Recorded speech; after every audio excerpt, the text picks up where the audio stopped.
Hello friends, எல்லாம் எப்படி இருக்கீங்க? இன்றைக்கி என்ன ஒரு பதிவுன்னு பார்த்தீங்கன்னா, ஒரு பிரயோஜனமுள்ள ஒரு பதிவு தான். நான் ரீல்ஸ் பார்த்துட்டு இருக்கும்போது அந்த மெசேஜ் வந்தது. ஸோ படிக்கும்போதே அது சிந்திக்கக்கூடியதாகவும், ஸோ அது நடைமுறைக்கு வந்தால் நல்லாயிருக்கும் அப்படின்ற நோக்கத்தோடு தான் இந்த பதிவு. ஸோ ஒரு பேருந்தில் வந்து எழுதி போட்டிருந்தது, நீங்கள் இந்த பேருந்தில் ஏறி எங்கே வேணால் பயணம் செய்யலாம், ₹1 கூட பைசா தர வேண்டாம், ஆனால் வண்டியில் பிரேக் இல்லைன்னொன்னே யாருமே ஏறலை. அதேமாரி ஒரு ஹாஸ்பிட்டலில் வந்து இங்கே எல்லா ட்ரீட்மெண்ட்டுமே இலவசம், ஆனால் உயிருக்கு உத்தரவாதம் இல்லை அப்படின்னோன்னா அந்த ஹாஸ்பிட்டலுக்கு யாருமே போகலை. அதேமாரி ஒரு ஹோட்டலில் வந்து இங்கே எல்லா உணவுமே ஃப்ரீ, நீங்கள் சாப்பிட்டிங்கன்னா பேதி ஆகும் அப்படின்னு எழுதி போட்டிருந்தது.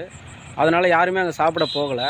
ஆனால் குடிப்பழக்கம் இருக்கிற ஒரு விஷயத்தில் குடி நாட்டுக்கும் வீட்டுக்கும் உயிருக்கு கேடுன்னு எழுதப்பட்டிருக்கு. ஆனால் அதை மட்டும் எப்படி மக்கள் வாங்கி சாப்பிட்றாங்க அப்படின்னு கொஞ்சம் யோசிங்க அப்படின்றதுக்கான அந்த மெசேஜில் போட்டிருந்தது. ஸோ அதை படிக்கும்போதே சிந்திக்கக்கூடியதாக இருந்தது. அதனால் உங்கள்கிட்ட ஷேர் பண்ணலான்னு சொல்லிட்டு தான் அந்த